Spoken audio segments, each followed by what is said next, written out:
네, 반갑습니다. 주식회사 신신사의 일터혁신 컨설팅 사례 공유 발표를 맡은 김준희 컨설턴트라고 합니다.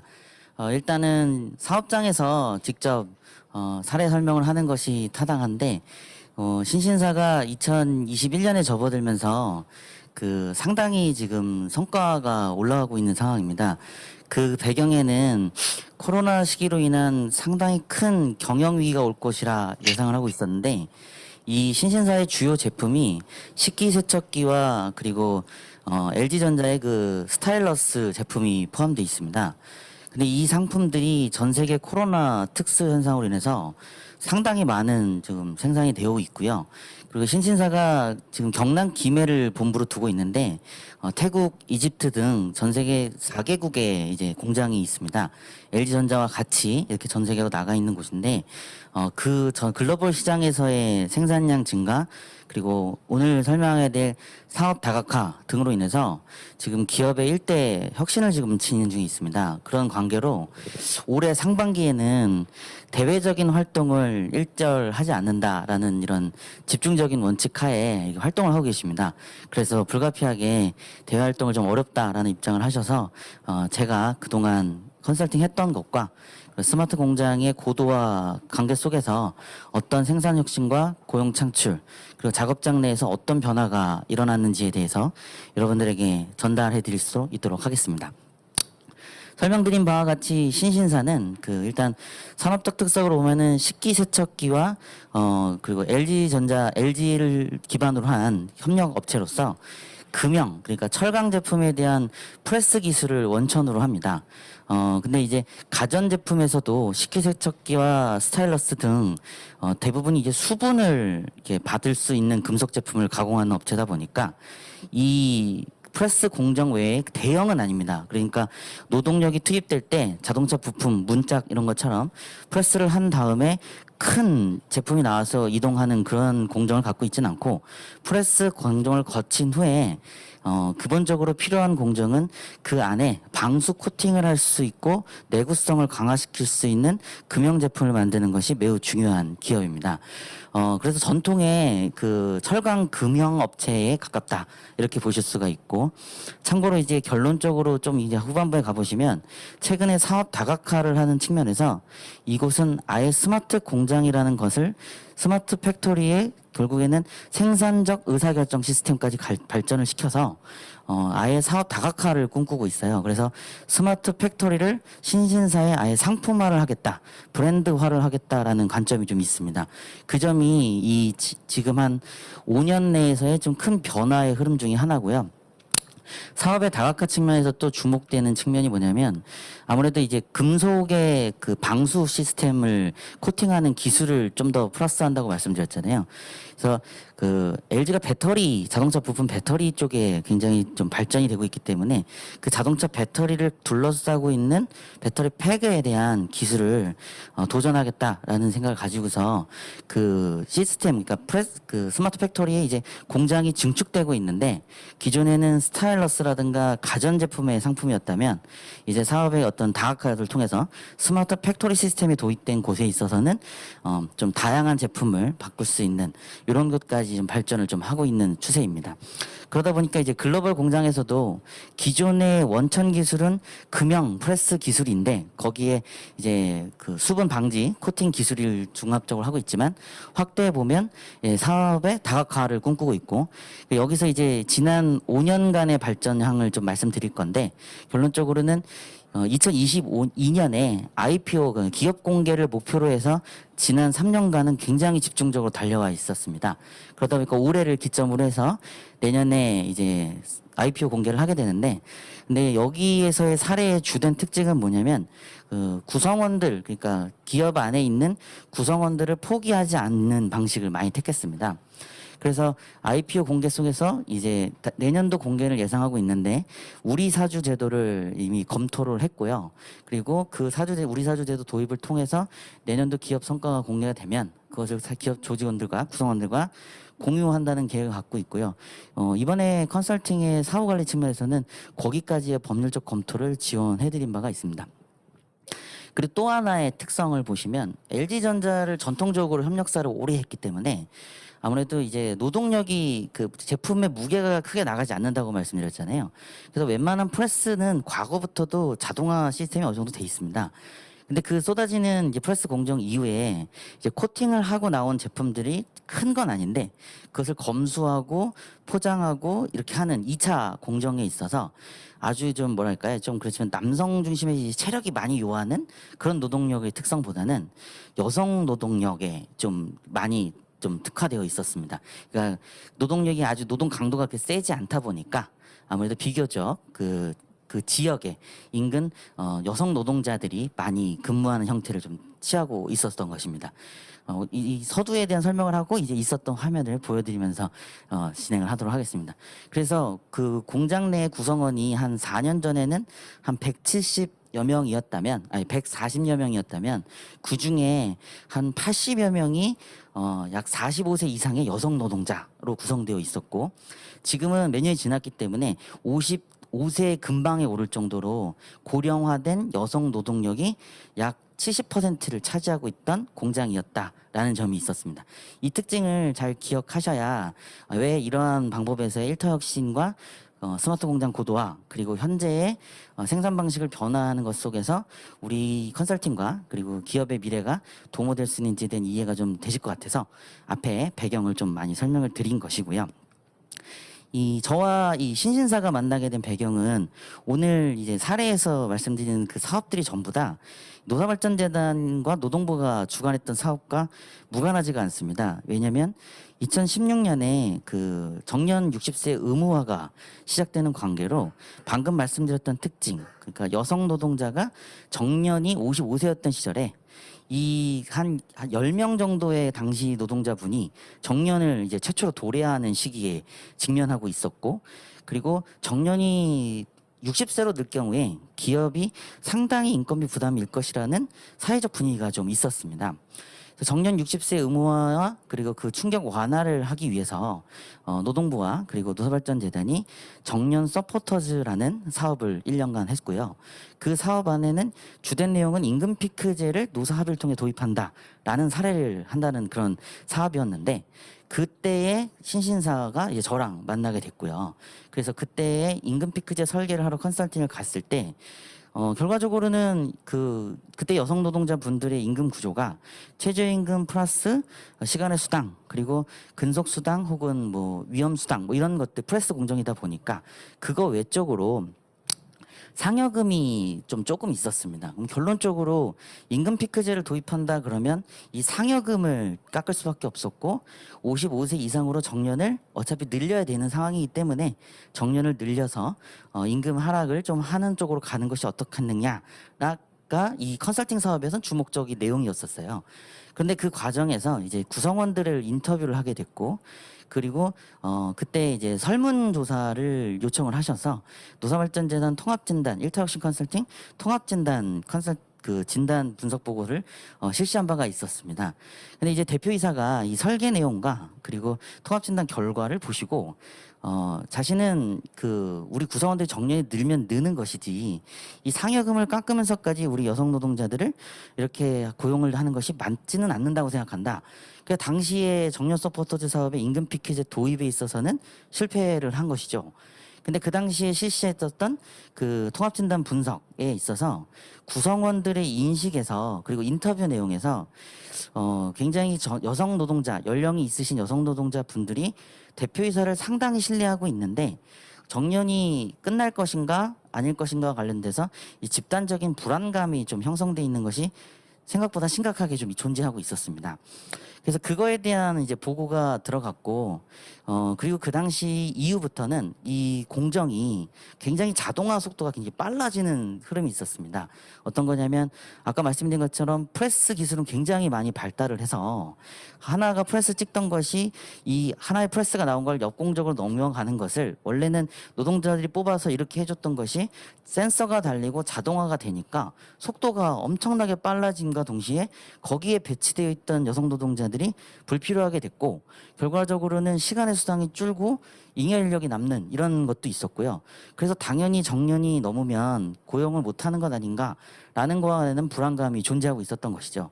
그래서 어쨌든 저로서는 이런 불안감이 인터뷰 속에 존재했었다는 것은 말씀을 드렸고, 근데 이제 그분들의 고용을 포기할 필요는 없고 그냥 정년을 해서 임금을 깎지 않는다라는 방식으로 갔는데, 그 다음에부터는 이제 다른 미션을 좀 요청하신 거예요. 그때 이후로 글로벌에 있는 직원들 그리고 현재 있는 직원들에게 우리는 이제 다른 산업의 그 기업의 생존을 걸고 변화를 도모하고자 하는데 그 변화가 2022년까지를 본다. 그래서 스마트 공장 및 자동화를 넘어서서 스마트 공장으로 진입하겠다라는 계획 속에서 우리가 할 수 있는 HR 과제들을 함께 해달라라는 것이 있었고, 그래서 그때 정년 서포터즈 컨설팅 이후에 몇 가지 진단 사항이 있었던 것입니다. 근데 그 경남의 김해에 있는데 경남 김해라고 생각하시는 것보다 생각보다 더 외곽에 있습니다. 그러니까 인근의 노동시장으로 보면은 노동력을 유입하기가 상당히 어려운 구조를 가지고 있는데, 근데 이 조직 안에 그 구성원들은 특히 여성 노동자를 중심으로 한 구성원들의 조직 충성심은 상당히 높습니다. 요걸 감안하고 보시면 대표이사와의 소통이 얼마나 신뢰감이 있었느냐가 이 회사의 좀 특징이다라고 보실 수가 있는데, 부각이 되기 시작한 것은 그렇게 조용하게 그 금형 기술을 발달시키고 자동화, 센서 기술을 발달시키고 있었던 상황 속에서 스마트 공장의 개념 이전에 이게 등장한 게 2018년 말부터에 이제 대중적으로 좀 이게 등장을 했다라고 본다면, 여기는 한 2017년, 18년 넘어가면서 자동화 공정 그리고 이런 것들에서 스마트 공정은 좀 발전 속도가 좀 빨리 가고 있었습니다. 그런데 이 회사 자체가 부각을 받게 된 것은 이 경남도지사가 이 사업장에 방문했을 때 자신들이 기억한 건 아닌데 특별한 특징이 좀 있었습니다. 뭐냐면 아까 말씀드린 것처럼 여성 노동력이 정년이 넘어도 포기하지 않았고, 그리고 근로시간이 좀 줄더라도 고용을 계속 유지한다는 방침이 있었고요. 그리고 그러다 보면 금형 기술에 센서가 달리고 그때는 인식하지 못했지만 스마트 공정이 도입이 됐고, 그러다 보니까 인력이 빠지게 되니까 점차적으로 이 스마트 공장 안에서의 인력이 원래는 10명이 하던 게 5명이 되고 이렇게 점차 밀려나게 되는 거죠. 근데 그 과정 속에서도 이 스마트 공정을 운영하고 거기 안에 제어할 수 있는 사람들의 인력을 이제 충원하는 것 속에서 오히려 인력이 줄 것이라 생각했던 것과 달리 조금 잉여 인력적인 측면은 있었으나 인력이 늘어나는 효과가 있었습니다. 다른 말로 하면 고용 효과가 있었던 것이고, 그런데 이 신신사 안에 이제 그 기술, 스마트 팩토리 기술을 발전시킴에 있어서는 이제 원청이라고 볼 수 있는 LG전자의 지원이 얼마든지 어느 정도 있었고요. 그렇기 때문에 원하청 상생 형태, 원하청 지원 형태로서 스마트 공장을 도입한 사례로서 고용 인력까지 늘어난 케이스가 되다 보니까 경남도지사가 현장을 방문해 보고 이것이 굉장히 타당하다라는 의견 속에서 대통령 업무보고에 이게 내용이 좀 반영이 되어 있었던 것으로 보시면서 그때부터 부각이 확 되기 시작했습니다. 근데 그때 고용 창출이 늘어났다 그러면 획기적으로 늘어난 건 아니고요. 한 10명. 근데 그 인력의 특성이 좀 관심을 볼 만한데, 아까 말씀드린 것처럼 지역 외곽에 있기 때문에 젊은 엔지니어들이 오기가 유입하기가 좀 쉽진 않습니다. 근데 아주 좀 컨테이너처럼 좀 열악한 환경이 좀 작업 환경이 좀 있는데, 그 스마트 공정이 있는 곳으로 가보시면 좀 환경이 많이 다릅니다. 사진으로서는 좀 티가 좀 안 나지만 어떤 특징이 있냐면 그 무슨 카페 같이 약간 돼 있어요. 모니터를 보고, 그리고 이 위층에 뭐 영화 아이언맨 건은 아니지만 2층에서 아래층을 보면 전체가 제어가 되고, 근데 거기에 한 4명의 젊은 엔지니어 및 선배분이 이렇게 이 라인만큼은 이제 컨트롤하는 이런 시스템을 보게 되는 거죠. 근데 그분들이 여기서 일할 때 뭐 도심에서는 좀 외곽이긴 하지만 김해가 부산권 안에 있기 때문에 부산에서 어느 정도 하는 젊은 인력, 그런 분들이 이 회사에서 이걸 이제 열정적으로 하는 그런 신규 창출이 됐던 것이죠. 그래서 스마트 공장 사례화 이후에 이제 이러한 과정이 진행된 상태에서 19년도에 일터혁신 컨설팅과 그리고 노사발전재단 노사 파트너십 프로그램을 진행하게 됩니다.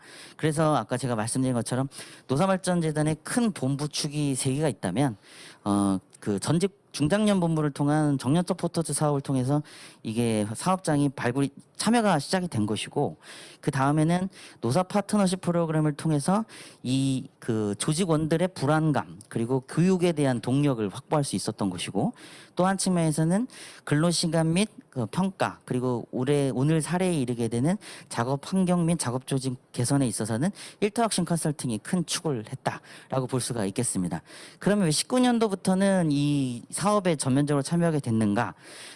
이렇게 스스로 좀 잘하는 기업의 입장에서는 사실 이게 컨설팅을 하자라고 하면 이게 관심도가 떨어집니다. 근데 6년부터 제가 이제 계속 글로벌과 이제 정량 분석 및 인터뷰 활동을 계속 과제를 받아서 수행하고 있었는데, 근본적으로 이제 19년부터는 이런 미션을 좀 가져보자라고 하면서 이제 시작을 한 건데요. 한 축으로는 이 과제였습니다. 그러니까 우리가 진짜 혁신을 하기 위해서는 스마트 공장을 이끌 젊은 동력이 변화하고 뭔가 좀 진취적으로 변화할 수 있는 그런 계기가 돼야 되는데, 대표이사가 생각하고 우리가 그러니까 외부 연구 활동이 굉장히 많이 도입됐었기 때문에 스마트 팩토리에 대한 이해 수준이 관리자들 수준에서도 매우 낮다. 그래서 우리 조직에 우수한 역량이 있는 사람들에 대해서 좀 더 변화를 도모할 수 있는 접근 방법이 뭐가 있냐라는 그런 관점에서 크게는 평가 체계죠. 평가 체계와 그리고 또 하나는 그 학습 체계. 또 이 두 가지 측면을 좀 고민해보자라는 것이 있었고요. 그래서 중요한 특징 중에 하나가 평가 체계에서 성과급을 연동하거나 뭐 이런 걸 연동한 게 아니고요. 우리 조직에 중추가 돼야 될 우수한 인력의 사람들의 평가가 좋은 사람들의 업무 태도와 특성을 프로파일링해서 그것을 이게 우리 조직의 특성을 연결하는 것이 19년도에 약간 좀 특이점이었다고 볼 수가 있습니다. 일터혁신 컨설팅에. 이거 근데 제가 컨설턴트로서 이렇게 아이디어를 제시한 게 아니고, 여기서 왜 이런 과제가 나왔냐면, 나중에 보시면은 그 스마트 팩토리가 스스로 의사결정하는 데이터를 모아서 의사결정하는 시스템에 생산적 관점에서는 데이터들이 막 모이고 있습니다.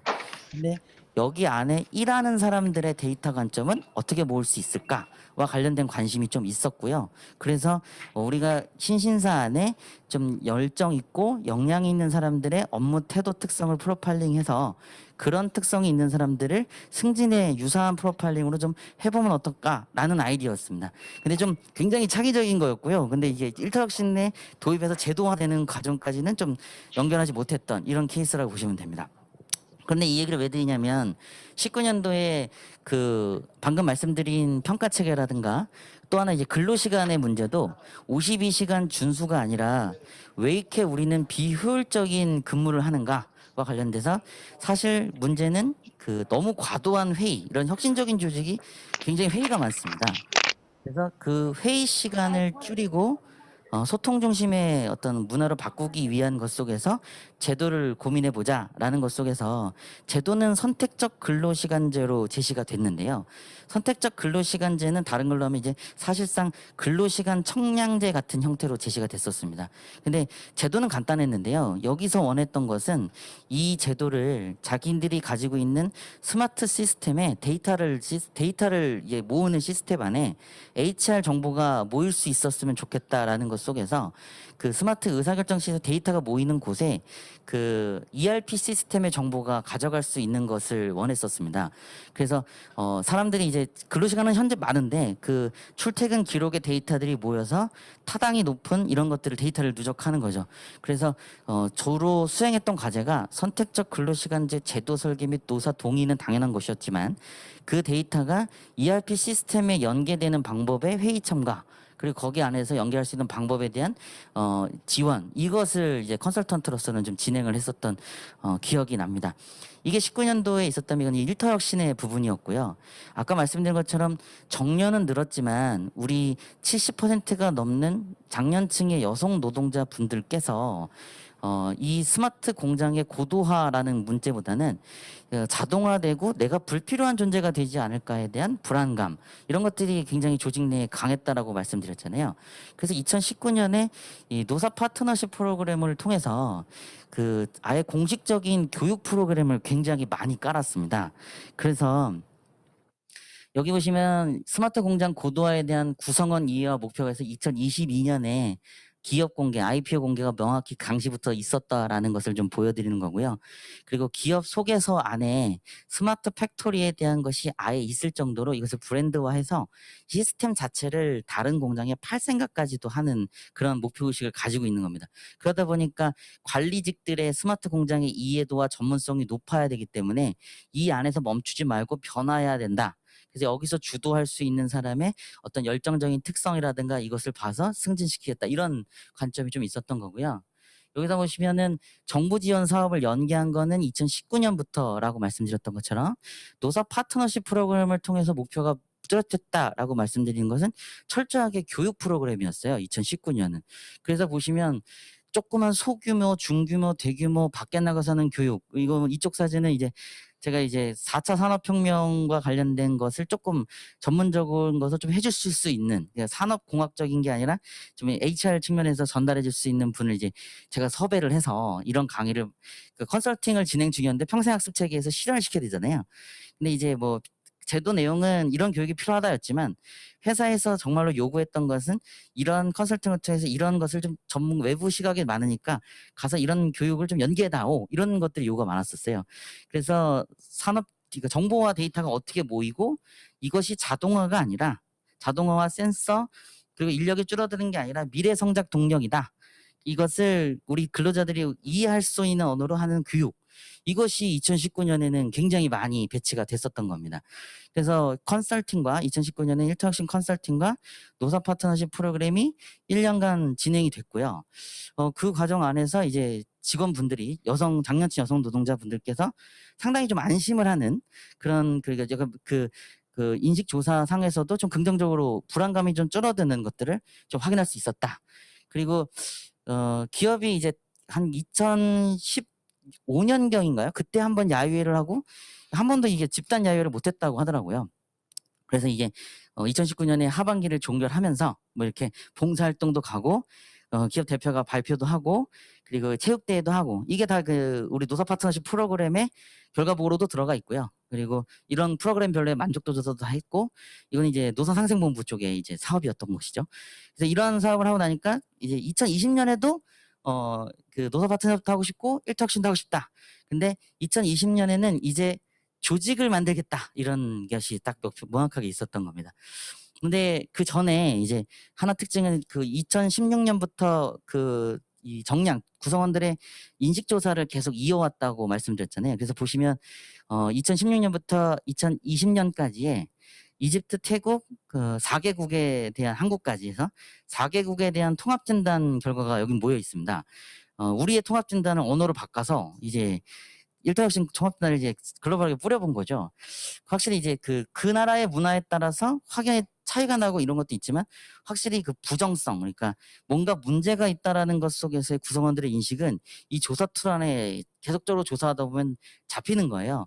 그랬을 때 왜 이런 부정적인 응답이 나타나는가 이게 언어로는 막 각자 자기의 언어로 만난 건데 그 키워드들을 모아서 이렇게 분석을 해서 제시를 하고 이게 왜 그랬을까를 현지의 화상회로 연결해서 무슨 일이 있었냐 이렇게 확인을 하다 보면 결과적으로는 그 공장에 무슨 일이 있었던 거예요. 그래서 그런 경영진을 교체를 하고 그 경영진이 자신들의 응답한 거에 따라서 경영의 방향이 바뀌니까 구성원들의 어떤 인식이 좀 변화되는 이런 것도 있었다라는 겁니다. 이게 일타혁신의 통합진단을 글로벌로 적용한 것은 좀 독특해서 한번 여러분들께 사례로 보여드리는 것이고요. 그래서 이 부분은 컨설팅 결과물이 그냥 제도만 도입했다 이렇게 딱 떨어지는 게 아니라 애초부터 목표가 이게 ERP 시스템이에요 이쪽이. 이게 ERP 시스템은 일반적으로 기업들도 다 도입을 하시는데 여기는 그쪽 엔지니어가 계세요. 스마트 시스템 엔지니어 계신데 그분이 원하는 것과 제가 법률적인 거랑은 많이 차이가 좀 있는데 여기서 원하는 거는 이 데이터가 딸려 들어가면 어떤 상황 속에서는 근무 가능성이 높고 어떤 경우 속에는 비효율적인 근무일 수 있고 이런 것들을 정보를 막 잡아요 그쪽은. 근데 저는 못 알아듣겠지만 어쨌든 저는 법률적인 것 속에서 ERP 프로그램을 여기다가 이렇게 하면 법률이 맞습니다 안 맞습니다.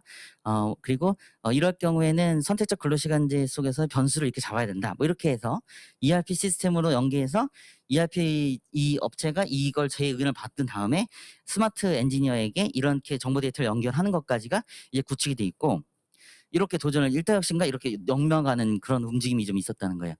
그리고 이 스마트 팩토리 자체를 브랜드화하겠다. 뭐 이걸 말씀드렸는데 그걸 뭐 그게 보여드릴 수 있는 사진이 없어서 그 회사 문서에 공식 문서에 이런 게 있습니다. 그 스마트 이렇게 보면은 이 표현이 좀 이렇게 돼 있는데요. 소위 돈 들이지 않는 기업 브랜드 구축 이렇게 말씀하세요. 돈 들여서 왜 파냐? 우리가 유명해지면 우리 시스템 팔린다. 이렇게 대표자님이 얘기하는데 약간 좀 일본의 그 혁신 모델 한 20년 전 혁신 모델을 좀 많이 좀 책을 보셔가지고 이런 표현이 좀 있긴 한데 그래서 다른 공장들에다가 우리의 공장을 보여주고 우리 시스템을 보여주는 것에 주저함이 없습니다. 그리고 우리의 스마트 공장 시스템이 열악한 게 좀 있어요. 좀 후져 보이는 예를 들면 그 자동으로 이동하는 카트 이런 게 있는데 좀 이렇게 아직은 투박해 보이는데 이것을 발전시켜서 팔겠다라는 생각으로 한쪽에서는 이것을 그 표준화 그 정량화하는 것을 연구하는 팀이 있고요. 또 한쪽에서는 로봇 팔 그 프레스 요즘에 조그마하다고 말씀드렸잖아요 제품이. 그걸 사람이 아니라 손이 들어가면 위험하니까 로봇이 들어가서 꺼내오는 것 속에서 사람이 안 다치는 부분에서 빠지는 거예요 점점. 그래서 여성 노동자들이 원래 힘을 쓰던 곳에서 빠져서 이것을 감독하고 제어하고 그 옆까지 그 충전을 해야 되는 부품을 갖다 놓는 역할로 바뀌니까 노동 강도가 좀 완화되는 형태로서도 이게 흐름을 좀 보입니다. 좀 신기하고 좀 희한한 것들에 많이 도전을 많이 하시더라고요. 근데 딱 보면 그 도요타 시스템을 많이 따라오셨는 게 특징입니다. 약간 가서 보면 실제로. 스마트 팩토리를 브랜드화했다. 그리고 2020년에서의 이제 오늘의 사례로 들어가 보면 예, 작업 조직 혁신을 하겠다. 아까 이제 중추 인력이 있어야 된다. 이것이 우리 공장 안에 스마트 시스템만 도입하는 것이 아니고 미래 동력을 갖기 위해서는 한 30명 종의 그 중추가 서로 역할에 호흡이 맞아야 된다라는 것 속에서 작업 조직 혁신을 이렇게 그 3S라는 신신 이렇게 스타일로 해가지고 만들자 이미지를 만들자라고 해서 그리고 그 옆에 있는 사진은 아까 그 직무 우수한 역량 있는 직무 특성 프로파일을 뽑아달라라고 해서 제가 이제 다른 곳에 가서 배워와서 그 도구를 갖다 적용시켜서 우리의 어떤 것에 우수한 분들의 직무 열정 및 패턴은 이렇게 나타난다.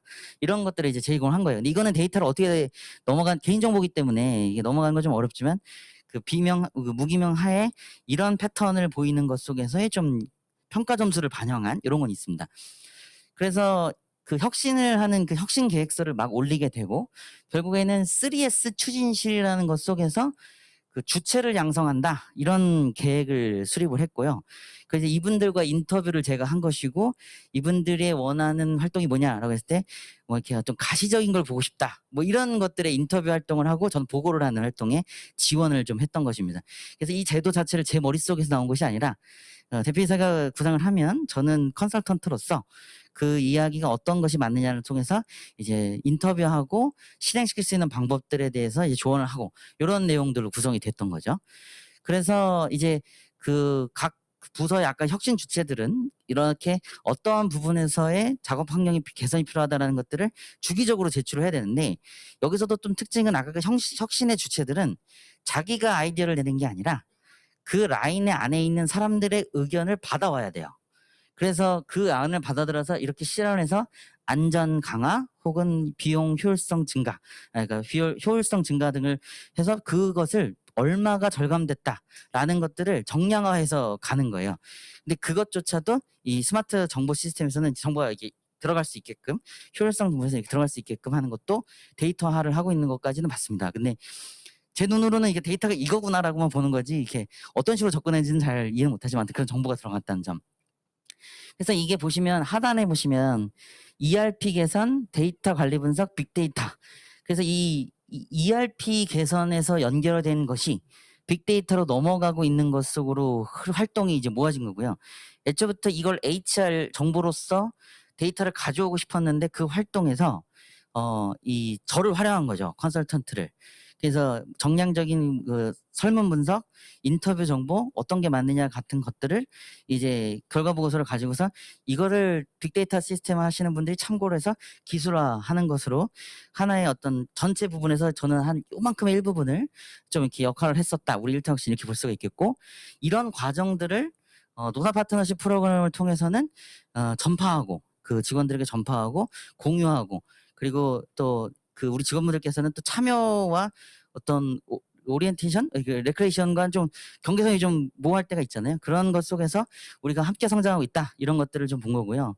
그래서 아예 기업 설명서에 이제 빅데이터까지 간다, 우리는 의사결정을 한다, 이걸 팔 것이다, 이렇게 선언을 하고 있는 거고요.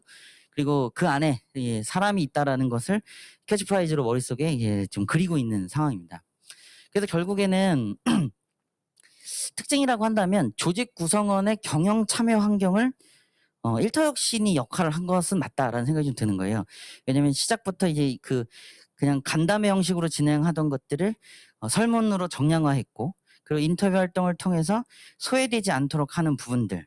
그리고 또 하나는 이제 근로자 대표분께서 이제 올해 정년이 넘으셨어요. 61세가 됐는데 그 취업규칙상의 정년을 깨지는 못했는데요. 그 특징이 있다면 그 신중년 적합 그 정년을 깨지 않고 이게 본인이 희망할 경우에 더 다닐 수 있다라는 조항을 넣어서 사실상 정년이 원할 때까지 근무할 수 있는 형태로 좀 바꿨어요. 근데 그분이 근로자 대표로서의 리더십이 상당히 강하신데, 이제 그분이 원래 반장 역할을 하던 거에서 현장에서 나오셔서 정분 옆에 행복상담소라는 곳에서 이렇게 상담 활동을 하십니다. 근데 보통 이렇게 하면은 좀 이렇게 완전히 그 전체 공장이 그렇게 깔끔한 스타일은 아니라서 가보면 열악해 보일 수가 있는데, 가보면 컴퓨터와 상담, 뭐 음료수 이런 것들이 진짜 사람이 오는 곳이에요.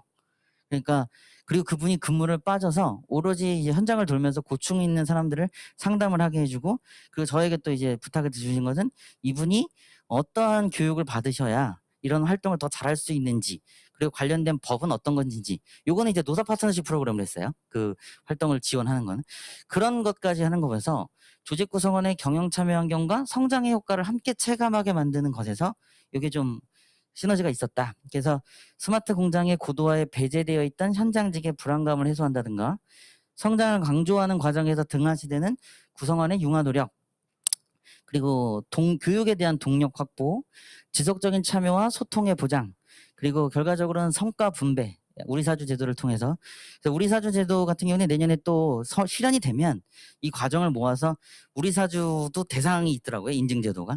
거기에 또 도전하고자 하는 또 의지를 좀 가지고 있습니다. 그래서 올해 원래 노사문화 우수대상이라는 이런 걸 도전하려고 했는데, 기업의 입장에서는 상당히 중요한 시기다, 그런 입장에서 대외 활동을 좀 중단하자, 이런 게 있고요. 대표적으로 고용 효과가 우리한테는 중요할 것 같은데요. 2016년에는 정년이 넘어서 이 인력을 계속 고용하는 게 맞느냐라는 심각한 판단에 고민이 있었다면, 오히려 그 인력을 그대로 데리고 간 상태에서 정년이 늘었는데, 이 스마트 시스템 덕분에 생산 카파가 늘어난 겁니다. 그리고 글로벌 시장이 코로나 위기 속에서 급격히 위기가 올 것이라 예상했는데 오히려 시장이 열려버린 상황 속에서 고용 인력이 매출액 대비로는 굉장히 올랐고요. 고용 인력은 2018년 대비로 하면은 현재로서는 40명이 늘어 있는 상태입니다. 예. 그러니까 올해는 더 늘고요. 근데 안타까운 건 이렇게 많은 일턱시 활동을 했는데 정말 결과론적으로는 주 52시간 준수가 지금 어려워요. 너무 캐파가 늘어나서. 그래서 이걸 어떻게 대처할까라고 고민을 하다가 이제 지난주에 방문해서 상담을 한 결과는 이건 어쩔 수 없다. 올해 말까지는 특례 특수 연장을 허용을 신청을 해서 이거 이후에 우리가 좀 더 개선하겠다고 하고 최대한 고용을 하다가 그런 식으로 좀 적극적으로 대처를 하자. 여기까지가 이제 현재 상황이라고 보시면 될 것 같습니다. 네.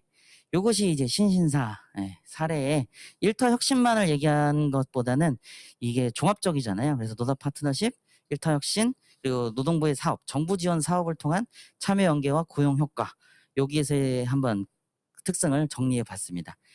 네, 이것으로 일단 저는 발표를 마치고 잠시 후에 질의응답 받도록 하겠습니다. 감사합니다.